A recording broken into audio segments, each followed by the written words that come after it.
observation. It's the greatest brand in the history of the world. What's brand value? Brand value is monetary premium, right? The monetary premium of Bitcoin is $1.2 trillion right now. Name another brand that's worth $1.2 trillion, right? So it's the greatest brand in the world. It's the greatest monetary asset in the world. I mean, I'm not counting the dollar because the dollar is an inflationary asset. It's not an investment.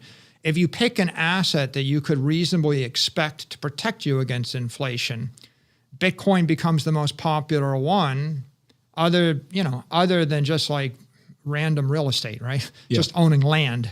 I guess land was maybe the most popular one, and Bitcoin is that digital property. So how do I buy all these other things in Africa or Asia or anywhere? Right? It's a very egalitarian asset, and that makes it politically advantageous, right? I mean, how is it not? What politician would say, I don't want you to own your own house and I don't want you to have economic freedom, right? Right? I mean, so I think that the left and the right can both agree on that. It's pretty clear it's high velocity money, the higher velocity than anything, but it's high velocity asset. It's a bank in cyberspace, but it's a franchise bank. So anybody on earth in any jurisdiction can create their own franchise of the bank. And what that means, right? Paxful or, fill in the blank, every crypto exchange in every country on earth, when they're selling you Bitcoin or exchanging Bitcoin, they're in essence creating, a franchised bank of Bitcoin where they're marketing it. So Bitcoin is spreading through two incredibly powerful franchises. The Bitcoin exchangers, who are the Bitcoin banks, if you will, and it's open and permissionless, right? So you don't have to get a license from the FDIC to have a bank in Egypt that deals in Bitcoin, right? And then it's spreading through the Bitcoin miners. They're the security providers. So the network operators and the bankers are spreading like wildfire everywhere. And who's an example? Right? Well, Square Cash App, right? I mean, that's an example of a Bitcoin bank. PayPal is a Bitcoin bank. Coinbase is a Bitcoin bank. Binance is a Bitcoin bank, right?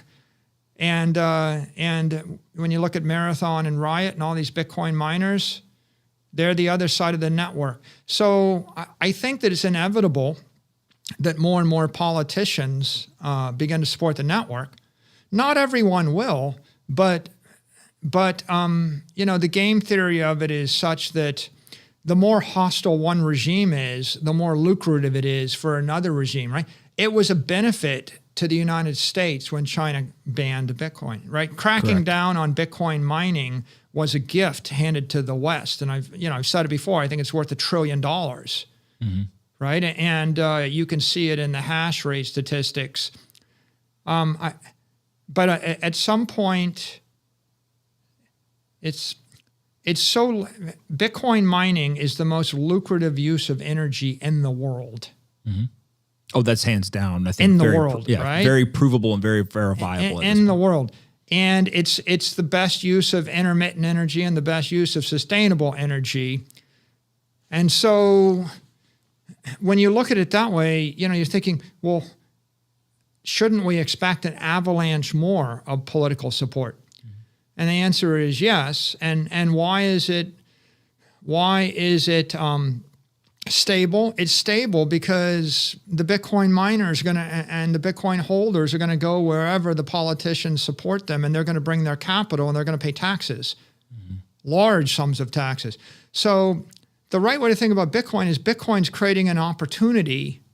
It's an opportunity for your family to save money for 100 years. It's an opportunity to fix your company. MicroStrategy stock is, hitting 800, right? It's an opportunity for your shareholders. It's an opportunity for your taxpayers. It's an opportunity for your constituents.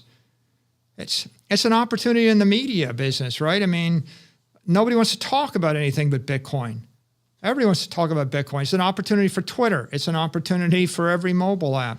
What I think people don't recognize, and you and I have talked about this before, is it's the only thing from a strategic standpoint that if you're an individual, you can plug in your personal balance sheet, right? You can start to run your own node. You can use this technology. If you're a corporation or a financial institution, you can plug your business into the network, and you can do that in a multitude of ways. You can build services that end up facilitating other people to use it, or you can mine to support the network. You can simply just buy the asset and hold it on your balance sheet, but you can plug in. It's also true of nation states and foundations and endowments and pension funds, et cetera. But when you plug into the network, you're in essence hiring tens of millions, if not hundreds of millions of people around the world that are all now working aligned with you to further your business, right? I talk all the time about whether you're a restaurant, right, where we've literally seen examples of many restaurants who have done this, all the way up to large pension funds or nation states. All of a sudden, the cyber hornets online, they begin to rally around you. They begin to push you forward. They begin to say, hey, we will support you because you are like-minded like us. You are also helping us move this forward. But you also get the support of every single miner in the world. They'll say, we will protect your economic wealth for you. And you get the Lightning Network. We will help people actually route these transactions.